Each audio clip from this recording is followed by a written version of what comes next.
I spent most of my time trying to clean a lake that smells like poop. In the middle of our campus, there's a small pond called Duck Lake. If you're to move to Western Academy of Beijing, people will probably tell you that this lake has been lying there, being extremely polluted by the restaurants and compounds nearby for many, many years. And you'll probably complain that, ew, that lake has a disgusting greenish color and it smells like dead body and milk. Well, Duck Lake is something that will make you frown whenever you walk across the bridge from class to class. But nothing more than that. You'll probably get used to it pretty soon and the lake just won't disturb you again. When I first transferred to WAB a year and a half ago as a local student, I knew very little about international education system, but I was already very involved in the local environmental community, and I thought I knew a lot about China's environment. The lake immediately caught my attention. So I interviewed the school property managers, and they told me a story about where the lake came from. Back in the 20th century, China's rapid economic development accelerated the process of urbanization.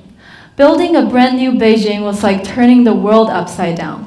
Sun River in Shunyi area was one of the tributes. Just like vegetables being chopped by a sharp knife, one of the tributary branches of Sun River was being cut into dozens of small segments due to the construction of new roads, restaurants, and all that. So, at that time, in 1980s, the local farmers in Machening area used those small ponds as fish farms. In 1999, when they first started to build a new school called Western Academy of Beijing, those small ponds were already too polluted to be used as fish farms. In 2006, our school first began to own one of these small ponds, and we named it Duck Lake. At that time, Michael Krug, the founder of Western Academy of Beijing, was very happy to have this little lake on our campus.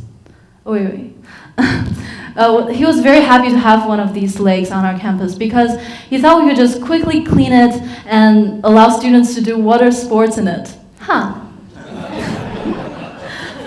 So in order to alleviate the water pollution in the lake, our school has spent more than $1.3 million in renovating the river course and building the artificial wetlands. But these efforts resulted in a really better looking landscape, but they failed in improving the water quality.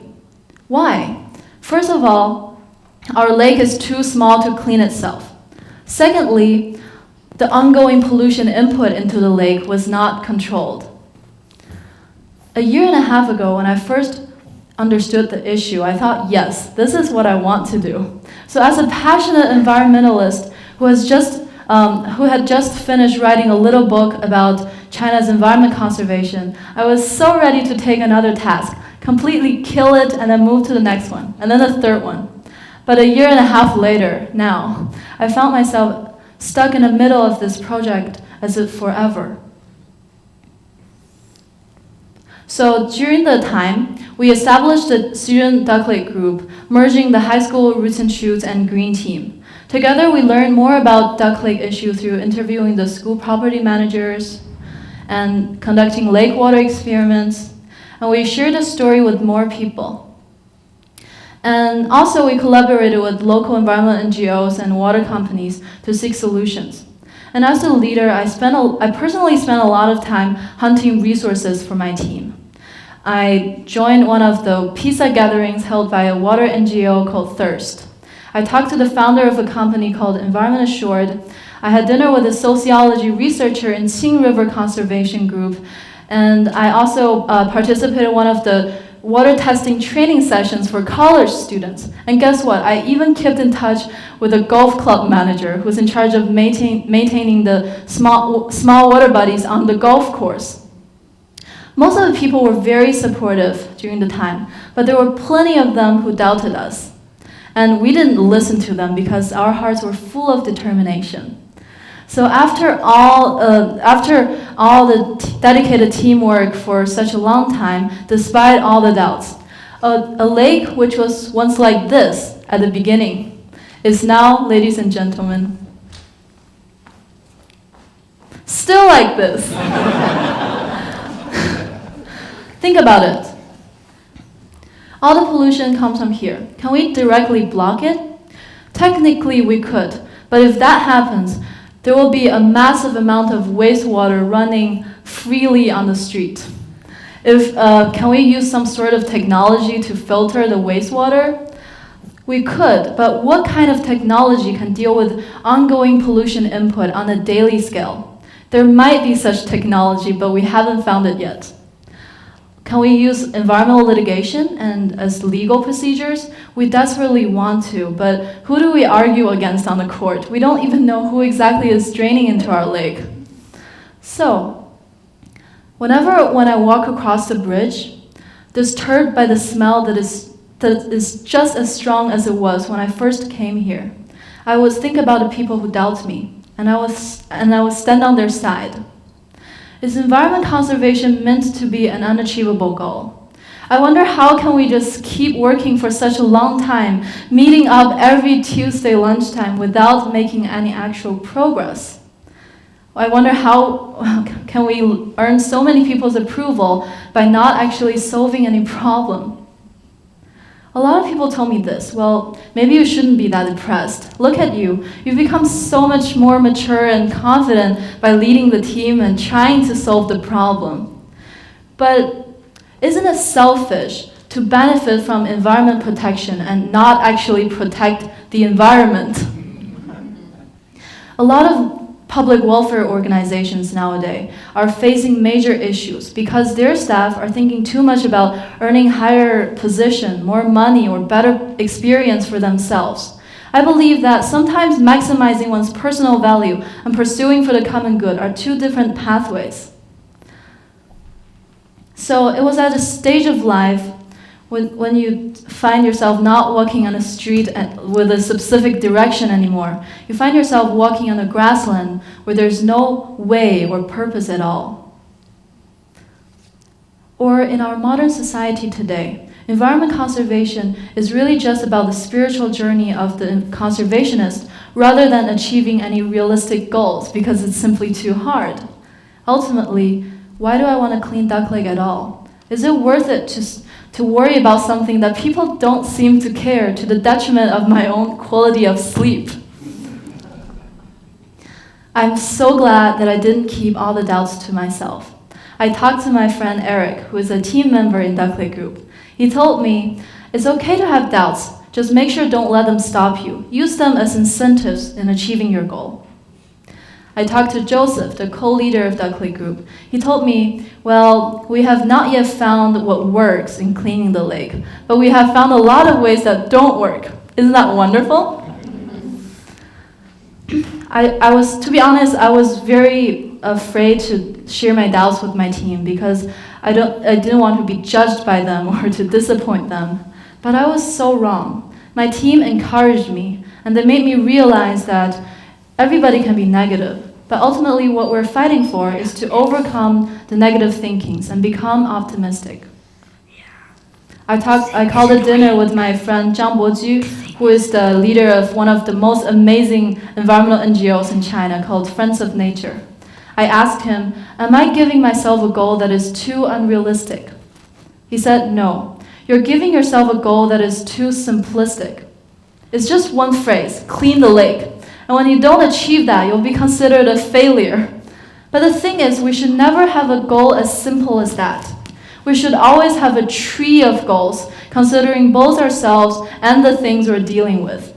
And when we evaluate our works, we should always be able to list out bullet points of success and several bullet points of things to work on in the future. I was immediately inspired, but I kept asking, isn't personally growing stronger out of environment conservation another form of extracting resource from nature? He said, you're wrong again. Think about cleaning Duck Lake. All you've been doing is to communicate with people around you and to appeal to the society. You didn't physically dig things out of that dirty lake. that was when I first realized that it's not about me benefiting from the environment and returning very little. It's all about me being constantly trained in the society that I belong to in order to clean the environment one day. In order to confirm my findings, I asked more environmentalists to share their difficulties and the reason why they keep trying. Liu Jianqiang, the chief editor of China Dialogue, told me, "The most difficult aspect of my work is to make more people care about environmental issues. I keep trying because I know my work will ultimately have impact on people." Kate Logan from Natural Resource Defense Council told me, "The most difficult aspect of my work is to find the most optimal way, as there is no perfect solution in solving the world's environmental problems. I keep trying because I want to protect and preserve the earth and all of its natural systems for posterity and ensure environmental justice for all." And there are more of them on the list. As you can see, each red line that represents difficulty is able to match up with the green line that represents hope. In a larger sense, what these answers told me was that environment conservation is never as simple as a single key. Instead, it's a puzzle with smaller pieces connected together to form a picture of hope. And the meaning of saving Duck Lake is really just to contribute to that picture of hope. In the following week, with a slightly different mentality and a clearer mind, our group met with Water Origins, one of the largest water corporations in China.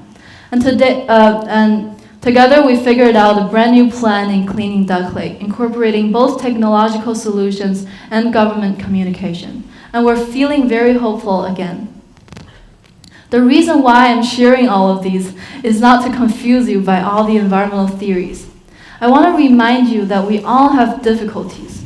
But when reality dumps waste water at you and make you doubt yourself, don't forget to fall in love with that particularly struggled, confused, and frustrated you in a mirror and to actively clean your mind.